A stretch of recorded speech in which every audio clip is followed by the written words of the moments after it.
Shalom saudara-saudaraku dimanapun kita berada. Selamat bertemu kembali di channel YouTube saya pada hari ini. Dan selamat mengikuti ibadah Jumat Agung bagi kita semua.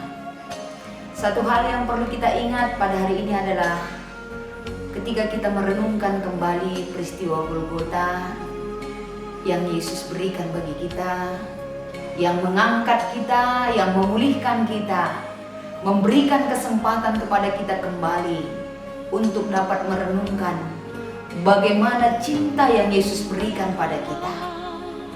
Dan satu hal saudara-saudaraku pada hari ini, bagaimana ketika kita merasakan bukan hanya simpati kita yang muncul di dalam Jumat Agung hari ini atas apa yang dilakukan Yesus, atas pengorbanannya, kematiannya, darahnya yang diberikannya bagi kita.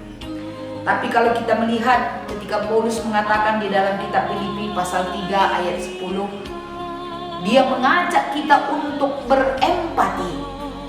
Bagaimana kita merasakan apa yang dilakukan Yesus itu dengan sedalam-dalamnya.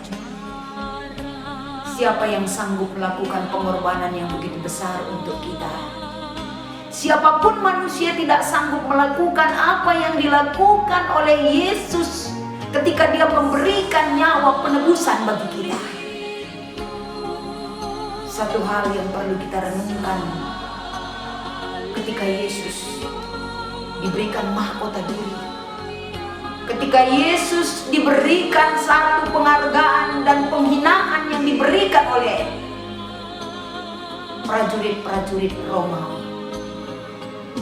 Sekarang dalam perenungan bagi kita semua, peristiwa Golgota, bagaimana Yesus yang dikatakan di dalam kitab Galatia pasal 3 ayat 13 yang menggugah hati kita adalah Kristus bukan hanya rela, Kristus bukan hanya tunduk terhadap perintah yang sudah Tuhan berikan kepada dia, tapi dalam kerelaannya.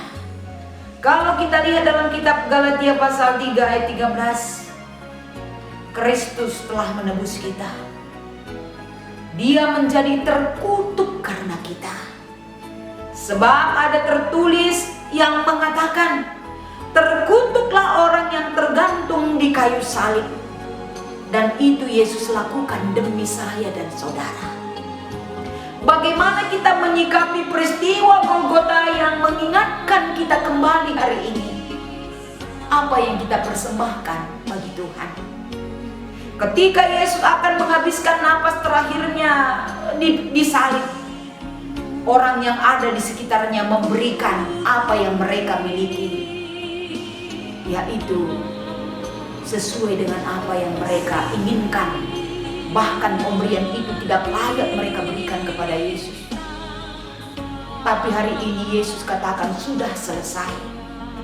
Ketika dia mengatakan sudah selesai, berarti ada satu hal babak baru yang harus kita respon atas peristiwa Golgota tersebut. Bagaimana kita mengimani, menyikapi di dalam kehidupan kita. Apa yang harus kita persembahkan hari ini buat Tuhan atas pengorbanannya bagi kita. Yesus katakan, kerelaan dalam penderitaan yang Yesus berikan, itu adalah satu motivasi bagi kita.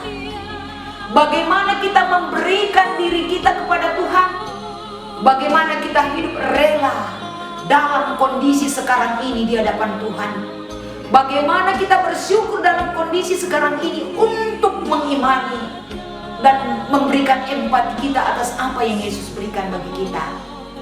Sebagai renungan peristiwa Golgota adalah, mari kita persembahkan yang terbaik bagi Tuhan. Hati kita, diri kita, keluarga kita, waktu kita, keseriusan kita tetap berdoa kepada Dia, menanti pengharapan itu. Sehingga peristiwa Golgota itu adalah membuka kesempatan bagi kita semua untuk memberikan yang terbaik bagi Tuhan.